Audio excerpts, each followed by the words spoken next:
The Grand Assembly Hall floated in the darkness of space, orbiting a neutral star that belonged to no one. Inside, thousands of representatives from hundreds of species filled the curved seats that rose like waves toward the ceiling. Lights of blue and gold flickered across the walls. The air carried the scent of different atmospheres, mixed together by the station's systems. Ambassador Kim Tae stood alone at the center of the chamber. He was a human man in his 50s, with gray hair and calm eyes. He wore the simple black uniform of Earth's diplomatic corps. No medals, no decorations. Just a small silver pin shaped like Earth on his chest. Behind him, a massive screen displayed the words that had just been voted into law. Resolution 7412, the Containment Act. Elder Varoth of the Kel Empire rose from his seat. He was ancient, even by Kel's standards. His skin was the color of dried mud, and his 4 eyes gleamed with satisfaction. When he spoke, his voice echoed through the chamber like stones falling into a well. The vote is final, Vorath announced. Humanity is hereby forbidden from expanding beyond their current 12 systems. All experimental technologies deemed destabilizing must be surrendered to the Council within 1 standard year. This includes faster-than-light communication devices and self-replicating infrastructure systems. A murmur of approval rippled through the assembly. Many species nodded. Some even smiled. Kim Tae did not react. He simply listened. Ambassador Silith of the Mora Collective leaned forward in her seat. She was tall and thin, with silver scales that caught the light. Her voice was smooth like oil. This is for the good of the galaxy, Ambassador Tae. Surely you understand. Your species has grown too fast. You disturb the balance that has kept us all safe for 10,000 years. Tae looked at her. His expression remained peaceful. I understand perfectly, Ambassador Silith. Good Vorath clasped his 4 hands together. Then we expect full cooperation. The Council will send inspectors to your systems within 3 months. Resistance will be considered an act of war. The chamber fell silent. Everyone waited for the human to argue. To beg, to threaten, that was what species did when the Council restricted them. They fought. They negotiated. They made deals in dark corners. Kim Tae did none of these things. Instead, he took a slow breath. He looked around the chamber, meeting the eyes of as many representatives as he could. Then he spoke, and his voice was clear and steady. 300 years ago, humanity came to the stars. We were young. We were eager. We looked at the galaxy and saw not enemies, but potential friends. Potential family. He paused. We were wrong. Borath's eyes narrowed. What is this? For 3 centuries, we have served this council faithfully, Tae continued. We maintained 60% of your communication relays. Our medical teams traveled to the farthest colonies, healing diseases that other species would not touch. Our engineers built and repaired stations that everyone uses but no one wanted to fund. We asked for nothing in return except respect. He gestured at the screen behind him. This is your answer. Containment, restrictions, surrender. Silith laughed. It was a cold sound. You speak as if you have a choice, Ambassador. The Council has spoken. You will obey, or you will face consequences. Tae smiled. It was a sad smile, the kind a parent might give a child who refuses to learn. No, he said simply. We will not. The chamber exploded with noise. Species shouted. Some stood from their seats. Vorath raised his hands for silence, but it took nearly a minute for the chaos to settle. Explain yourself, Vorath demanded. Kim Tae straightened his uniform. Effective immediately, humanity formally withdraws from the Galaxy Council. We renounce our membership. We release all claims to shared resources. We will take nothing that is not ours, and we will leave nothing behind. Dead silence. Silith was the first to recover. You are bluffing. No species has ever left the Council. It would mean isolation. Economic collapse. You would be alone. We have been alone since the day we joined, Tae replied. We simply did not realize it until now. Vorath slammed his fist on his podium. This is madness. You cannot survive without us. Perhaps. Tae bowed slightly, a gesture of respect despite everything. But we would rather face the unknown as free people than remain as servants in a house that was never our home. He turned to leave, then stopped. He looked back one final time. We came to the stars hoping to find family, he said softly. We found only landlords. Goodbye, Council. May you find whatever it is you are looking for. Then he walked out. The chamber remained frozen. No one knew what to say. In 10,000 years of galactic civilization, no species had ever simply walked away. It was unthinkable, impossible. And yet the human ambassador's seat was empty. Far above the assembly hall, Fleet Admiral Park Yuna stood on the bridge of humanity's flagship. She was a woman in her 40s, with sharp eyes and steady hands. She had commanded ships in 3 different conflicts, always winning, always bringing her people home. Her communication officer turned to her. Admiral Ambassador Tay has left the chamber. The withdrawal is official. Yuna nodded slowly. She had hoped it would not come to this. But hope was not a strategy. Begin the Great Recall, she ordered. All human ships, stations, and personnel in Council space are to return home. No exceptions. No delays. Yes, Admiral. Across the galaxy, the order spread. On 100 worlds and 1,000 stations, humans received the same message. Come home. It is time to leave. They did not argue. They did not hesitate. They packed their belongings, said quiet goodbyes to confused colleagues, and boarded waiting ships. On a small Kel outpost near the border, a young officer named Dren watched a human cargo ship depart. He had worked beside humans for 5 years. They had taught him how to repair engines. They had shared meals with him. They had laughed at his jokes. Now they were leaving. None of them would explain why. As the ship's lights disappeared into the darkness, Dren felt something strange in his chest. It took him a long time to recognize the feeling. It was fear, not fear of humans. Fear of what the galaxy would become without them. He did not know yet how right he was. 3 months passed, and the galaxy celebrated. Elder Vorath gave speeches about the new era of stability. Ambassador Silith smiled for the news broadcasts, explaining how the Mora Collective would fill the gap left by the humans. Trade routes were divided among the great powers. Resources were claimed. Everyone congratulated themselves on solving the human problem. On the surface, everything seemed fine. But beneath the surface, cracks were already forming. The first sign came from the communication network. On a normal day, messages could travel across the galaxy in hours. The relay stations that made this possible floated in the void between stars, quiet and reliable. Most species had forgotten they even existed. Then the messages started arriving late. Hours became days. Days became weeks. A Kel technical team was sent to investigate. They found that 17 relay stations had gone offline. The equipment was old, the systems outdated. Repairs were needed. Simple repairs, really. The kind that human technicians used to complete in a single day. But there were no human technicians anymore. The Kel team tried their best. They studied the systems. They consulted manuals. 3 weeks later, they managed to repair 1 station. 1 out of 17. More stations failed in the following months. Soon, the entire eastern arm of the galaxy was nearly silent. Colonies sent messages that took months to arrive. Emergency calls went unanswered. Ships got lost because navigation data was too old to be useful. Trademaster Orith of the Ven species watched his empire crumble.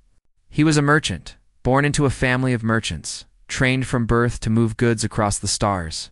For 60 years, he had built a network that connected hundreds of worlds. Now that network was falling apart. He sat in his office on Ven Prime, staring at reports he could not understand. Shipments were delayed. Contracts were broken. Medicine that should have reached distant colonies was rotting in warehouses because no one could coordinate the deliveries. Why is this happening? He asked his assistant. The assistant hesitated. Sir, the human merchant fleet used to handle most perishable cargo. They had specialized ships with medical-grade storage. They volunteered for the routes no one else wanted. Volunteered. Orith frowned. They were not paid? They were paid, sir, but they also did extra work. Free deliveries to poor colonies. Emergency runs during crises. They said it was their duty. Orth leaned back in his chair. He had never thought about this before. Humans had always been there, doing their work quietly, asking for nothing except basic respect, and now they were gone. Far across the galaxy, a different kind of disaster was unfolding. The horror plague had returned. It was an old disease, nearly forgotten. It had killed millions before the Council developed a vaccine. For the past 50 years, medical teams had traveled to every corner of the galaxy, making sure everyone was protected. Most of those teams had been human. The plague appeared first on a small moon near Kel Space. Then it spread to a space station. Then to a transport ship. Within weeks, it had reached 3 separate systems. The Council tried to respond. They sent ships with medicine. But the medicine was wrong. The formula had changed over the years, and only the human medical corps had kept proper records. The doctors tried their best, but they did not have the training. The equipment was unfamiliar. The patients kept dying. On Earth, historian Choi Nari recorded everything. She was an old woman now, with white hair and gentle eyes. She had spent her life studying the relationship between humanity and the galaxy. She had warned the Council many times. She had written papers explaining how much the galaxy depended on human contributions. No one had listened. Now she sat in her small home near the ocean, watching news feeds from across the stars. She saw the communication failures. She saw the trade collapse. She saw the plague spreading through Kel Space. She felt no satisfaction, only sadness. They never understood, she said to her grandson, a young man named Li Huan, who worked as an engineer. They thought we were just another species. They did not see that we had become the glue holding everything together. Li Huan nodded. He was working on something at his desk, complex blueprints spread out before him. What will happen to them, grandmother? I do not know. Nari turned off the news feed. But I know they must learn to survive on their own. We cannot save them. We should not save them. They must grow up. Back in Council space, Dren was learning the truth. He had left the Kel military after the human withdrawal. Something had changed in him that day, watching the cargo ship disappear. He could not explain it, but he could not ignore it either. Now he spent his days in the archives, reading old records. What he found shocked him. Humans had been everywhere. Not as conquerors. Not as rulers. But as helpers. They had designed the water purification systems used on 1,000 worlds. They had created the translation software that allowed species to communicate. They had mapped safe routes through asteroid fields and nebulas. They had done all of this without asking for credit. Without demanding praise, they had simply seen problems and solved them. And when the Council had punished them for growing too fast, they had left quietly. They had not argued. They had not fought. They had simply said goodbye and walked away. Dren closed the archive file and stared at the ceiling. He thought about Elder Vorath, who had been so proud of the Containment Act. He thought about Ambassador Silith, who had laughed at Kim Tae's warning. Were they proud now? Were they laughing? He doubted it. The galaxy was beginning to understand what it had lost. But understanding came too late. The humans were gone, and they had taken something precious with them. Not technology. Not resources. Not military power. They had taken care. They had taken compassion. They had taken the quiet willingness to help others without expecting anything in return. And without these things, the galaxy was beginning to realize that it could not hold itself together. The darkness between the stars had never felt so cold. 1 year after humanity left, the galaxy burned. It started with small fires. A border dispute between the Kel Empire and the Mora Collective. A trade disagreement between the Ven merchants and their clients. An argument over mining rights in a distant system. In the old days, humans would have mediated these conflicts. They would have sat both sides down, listened to everyone, and found solutions that no one else could see. They were trusted by all because they wanted nothing except peace. But the humans were gone. And without them, small fires grew into infernos. The Kel Empire was the first to break. For thousands of years, the Empire had ruled through strength and tradition. Elder Vorath had been its symbol, a living reminder of ancient power. But Vorath's power was built on a foundation that humans had quietly maintained. When that foundation crumbled, so did the Empire. The outer colonies rebelled first. They were far from the capital, forgotten by the central government. For decades, human aid workers had kept them supplied with food and medicine. Human engineers had kept their stations running. Human teachers had educated their children. Now all of that was gone. The colonies sent messages to the capital begging for help, but the messages took months to arrive. By the time the Empire responded, it was too late. The colonies had declared independence. Vorath sent warships to restore order, but Kel ships were designed for short battles, quick strikes, decisive victories. They were not designed for long campaigns across damaged supply lines. The ships ran out of fuel. The crews ran out of food. The commanders ran out of patience. The war dragged on for months. Millions died. Cities burned. The empire that had stood for 10,000 years began to collapse from within. Vorath himself did not survive to see the end. He died on his flagship, surrounded by enemies who had once been his own people. His last words were never recorded. Perhaps he finally understood what he had done. Perhaps he died still believing he was right. It did not matter anymore. The Mora Collective fell next, though in a different way. Ambassador Silith had been clever. When the humans left, she had moved quickly to seize their abandoned trade routes and resources. She had promised her people a new era of prosperity, but prosperity required innovation. And innovation required creativity. And creativity was something the Mora had always purchased from others rather than developing themselves. Without human engineers to design new ships, the Mora fleet grew old. Without human scientists to improve their technology, the collective stagnated. Without human artists and thinkers to inspire new ideas, the culture withered. Silith tried to hide the decline. She gave speeches about patience. She blamed external forces. She pointed fingers at enemies real and imagined. But her people were not fooled. They could see their worlds growing poorer. They could feel their future shrinking. The revolution came on a quiet morning. Silith was arrested by her own council, charged with crimes against the collective. She was imprisoned in the same facility where she had once sent her political enemies. They say she screamed when they took her. They say she kept screaming that it was not her fault, that she had only done what everyone else wanted. Perhaps that was true. But truth did not save her. Across the galaxy, the pattern repeated. Species that had lived in peace for centuries began fighting. Old hatreds resurfaced. Ancient grudges demanded payment. The Harmony Accords, which had prevented major wars for 200 years, collapsed completely. These accords had been negotiated by human diplomats who spent decades building trust between enemies. Without humans to maintain that trust, the accords became meaningless paper. Trademaster Orith watched it all with growing despair. He had lost his business.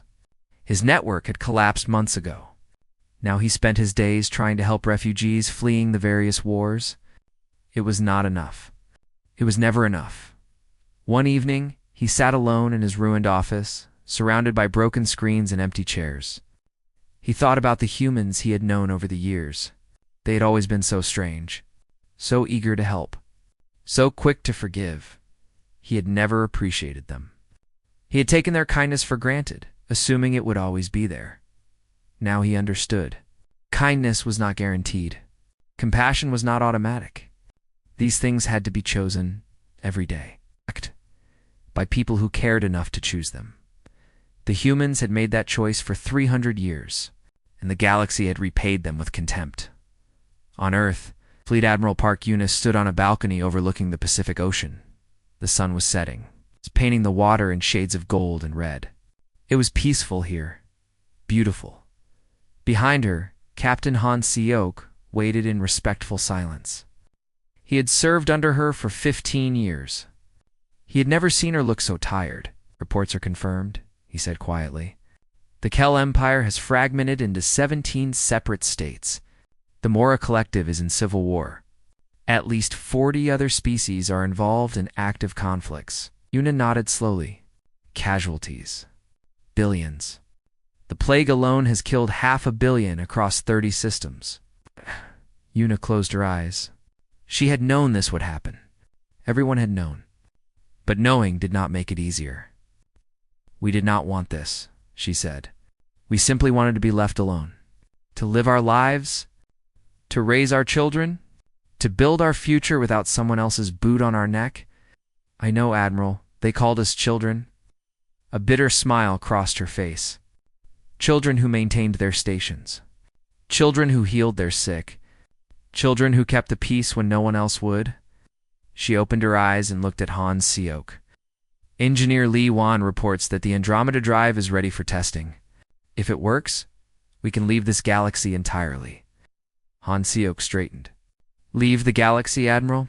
Yes. Find a new home. Start fresh, somewhere far from the memories of those who betrayed us. She turned back to the ocean. Is that cowardice, Captain? Are we running away? Han Seok considered the question carefully. No, Admiral. I think we are finally choosing ourselves. After 300 years of choosing everyone else, Una nodded. Prepare the fleet. If the drive works, we leave within the year. Far away, in the ruins of a Kel outpost, Dren received word of the human plans. They were building ships for intergalactic travel. They were preparing to leave forever. He sat in the darkness, surrounded by the wreckage of his civilization, and wept. Not for himself. Not for the Kel, but for the galaxy that had driven away the only species that had ever truly loved it. The ship that approached Earth's border was old and damaged. Its hull was scarred from battles. Its engines coughed smoke into the void. It carried no weapons, no shields, no protection of any kind. It carried only passengers. 17 of them from 17 different species. Representing what remained of galactic civilization, Dren stood at the front of the group. He had changed in the 2 years since humanity's departure. The young officer who had watched the cargo ship leave was gone. In his place stood a leader, hardened by war and loss, Kia, but still carrying a spark of hope in his eyes. Beside him was Trade Master Aruth, who had lost everything except his determination to make things right. Behind them stood ambassadors and officials, scientists and soldiers, all united by a single purpose. They had come to beg. Earth's defense grid detected them long before they reached the border. Admiral Park Una reviewed the data with a frown. 17 species. 1 unarmed ship. They're broadcasting a message on all frequencies. Captain Han Seok read the message aloud. We come in peace. We come in shame. We come to ask forgiveness. Please, let us speak. Una was silent for a long moment. Part of her wanted to turn them away. They had hurt humanity. They had taken everything humanity offered and repaid it with punishment. They deserved nothing. But another part of her remembered why humanity had helped in the first place. Not for reward. Not for recognition. But because helping was the right thing to do. Let him through, she said finally. But they meet with Ambassador Tay. This is a diplomatic matter, not a military one. Kim Tay had retired after the withdrawal. He lived now in a small house near the mountains, growing vegetables and reading old books. He was older, slower, but his mind was still sharp. When the call came, he was not surprised. He had been expecting it for months. You want to talk, Una told him over the communication screen. I thought you should be the one to listen. Tay nodded slowly. Send them to my garden. I will hear what they have to say. The garden was beautiful. Cherry trees lined the paths. A small stream flowed over smooth stones. The mountains rose in the distance, their peaks touched with snow. Dren walked through this beauty and felt ashamed. His people had built great monuments, conquered vast territories, ruled with iron fists, but they had never created anything this peaceful. This pure Kim Tay waited for them beside the stream. He wore simple clothes, the uniform of a gardener rather than a diplomat. His hands were dirty with soil. His face was calm. Dren approached and bowed deeply. The other representatives did the same. Ambassador Tay Dren said, his voice rough with emotion. "Thank you for seeing us." Tay gestured for them to sit. There were no chairs, so they sat on the grass like children at the feet of a teacher. 2 years, Tay said quietly. 2 years since we left. What brings you here now? Arath spoke first.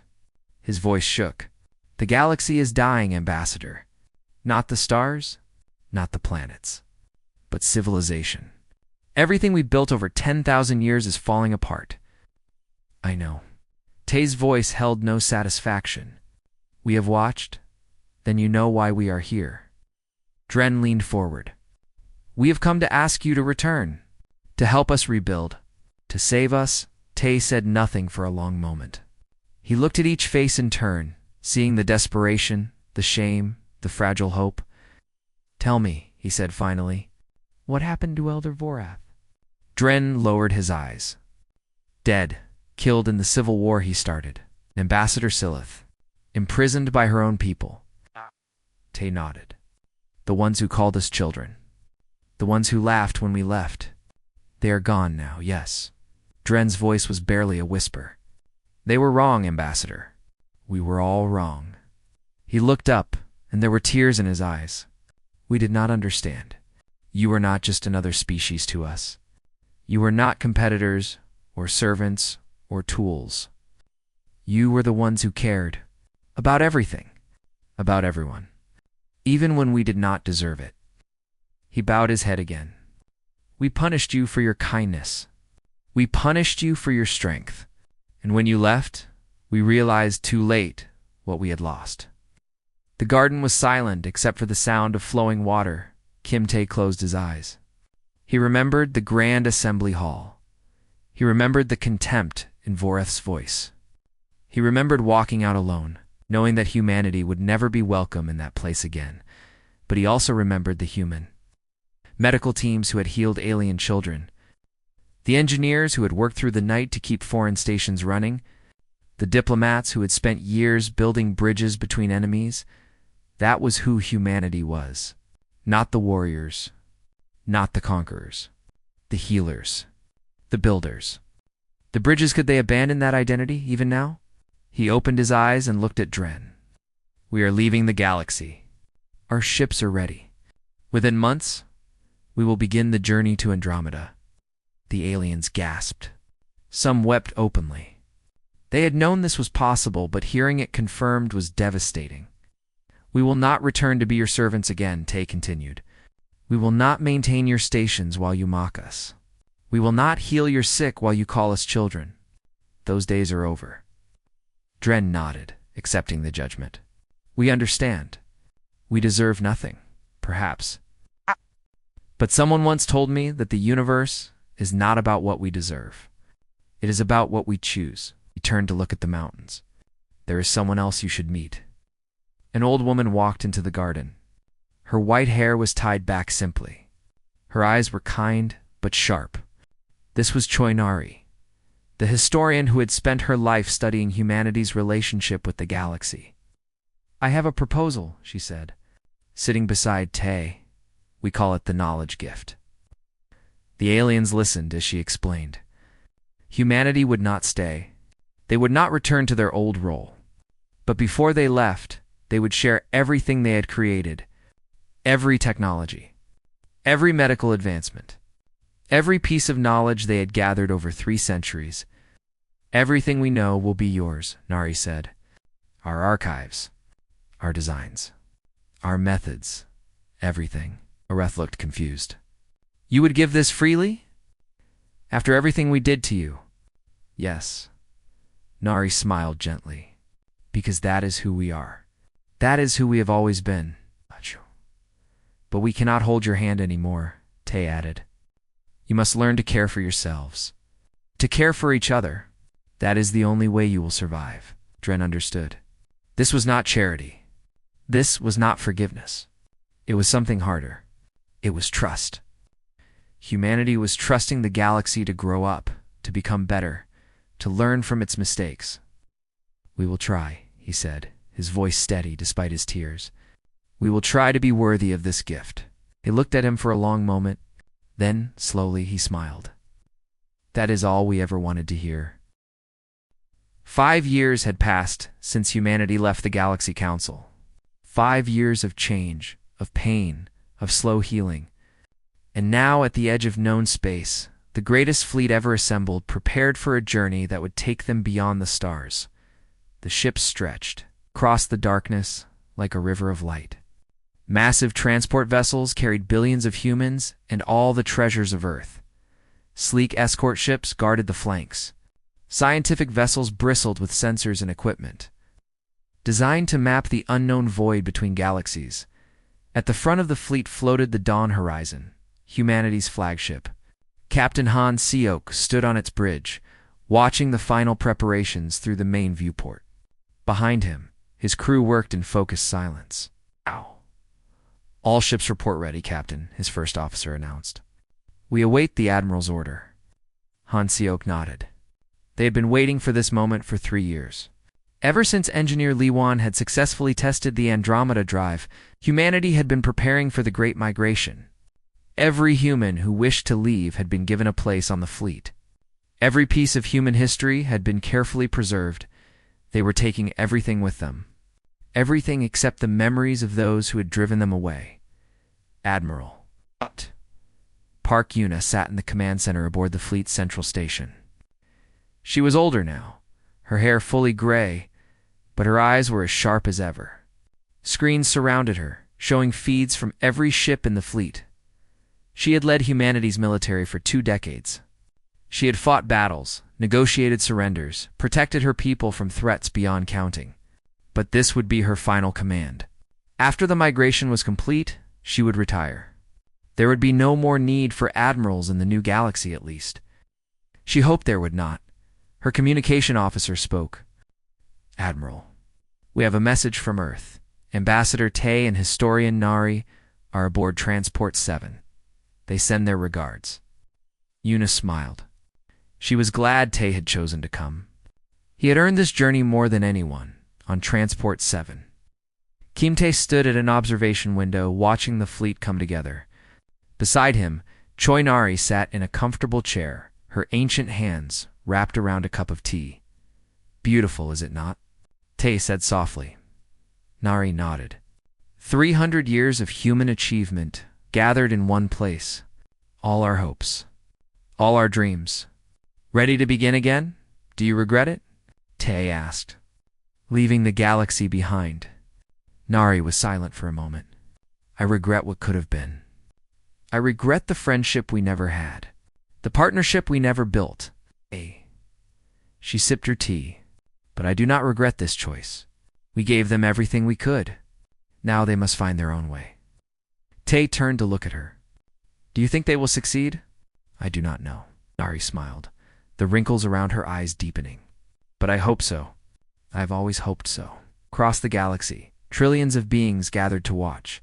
The knowledge gift had changed everything. Humanity's technology had helped the Mora rebuild their shattered economy.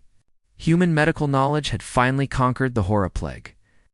Human engineering designs had repaired the communication network that connected distant worlds. More importantly, humanity's example had inspired change. Species that had once fought over scraps now worked together. Enemies who had hated each other for millennia began talking. The galaxy was still broken, still healing. But it was no longer dying. Dren stood in the assembly hall of the new interspecies coalition. He had risen far in the past 5 years, becoming one of the leaders of the effort to rebuild galactic civilization. Around him, representatives from hundreds of species watched the broadcast from the galactic edge. Today, we say goodbye to humanity, Dren announced, his voice carrying across the hall. They taught us many things. How to build. How to heal. How to communicate across the void. He paused. But the most important lesson they taught us was about ourselves. They showed us who we could be, if we chose to be better. He looked at the screen, where the human fleet glowed against the darkness. We failed them. We drove them away. And now, they leave us forever. His voice cracked, but he continued.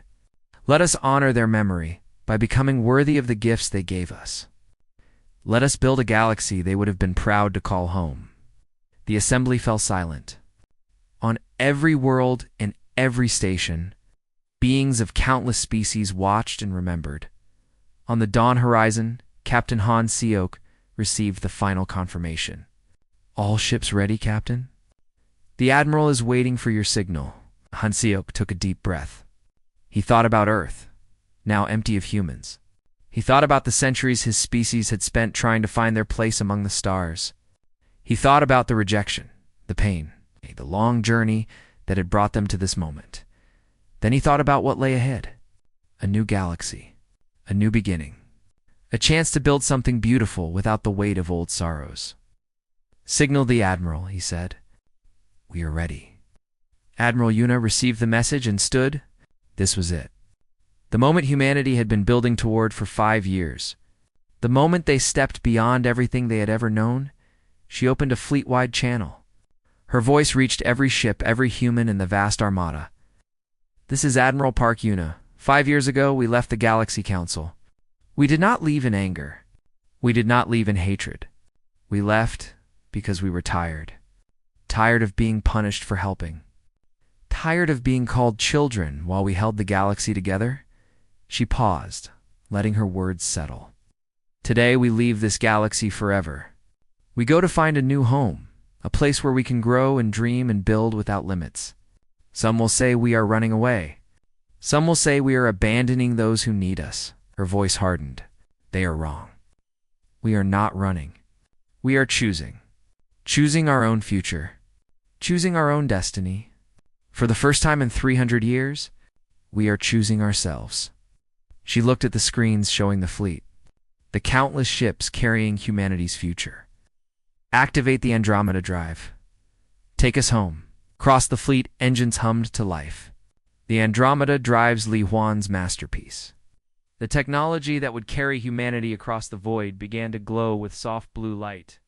On Transport 7, Kim Tae watched the stars begin to blur. Beside him, Nari reached out and took his hand. Goodbye, old galaxy, she whispered. May you find peace. The human fleet accelerated, faster and faster, until the ships became streaks of light against the darkness. One by one, they crossed the threshold, leaving the Milky Way behind. The last broadcast reached the watching galaxy just before the fleet disappeared forever. It was simple, as all human messages had always been. Thank you for the memories. May you find your own way to the stars? Then they were gone. The galaxy fell silent. For a long moment, no one spoke. No one moved. The emptiness left by humanity's departure seemed to fill the entire universe. Then Dren stepped forward. He looked at the assembled representatives, at the beings who had once been enemies and were now struggling to become friends. They are gone, he said quietly. But they left us everything we need to survive. The question is whether we will use it. He raised his head high. I say we will. I say we will build a galaxy worthy of their memory. I say we will prove that their faith in us was not wasted. Around the hall, representatives began to nod. On distant worlds, beings of countless species made the same silent promise. Humanity had not saved the galaxy by staying. They had saved it by leaving. By forcing the galaxy to finally, after 10,000 years, grow up, and somewhere far away in the impossibly distant glow of Andromeda, humanity began again. Kim Tae stood at the viewport, watching the new galaxy grow brighter ahead. Behind him, the Milky Way had shrunk to a smear of light. It's barely visible among the countless stars. Nari joined him, her eyes bright with wonder. Do you think they will ever find us? Tae smiled. Perhaps. In 1,000 years? In 10,000 years? Someday, they may learn to cross the void as we have. If they do? Tae thought of Dren, weeping in his garden. He thought of Orith, humbled and broken, but still trying to help. He thought of all the beings who had watched them leave, who had promised to do better. They do, he said. I hope we will be ready to welcome them. The dawn horizon sailed onward, carrying the last light of human civilization into the unknown. Behind them, the universe had shifted. Nothing would ever be the same, and somehow, against all odds, that was exactly as it should be.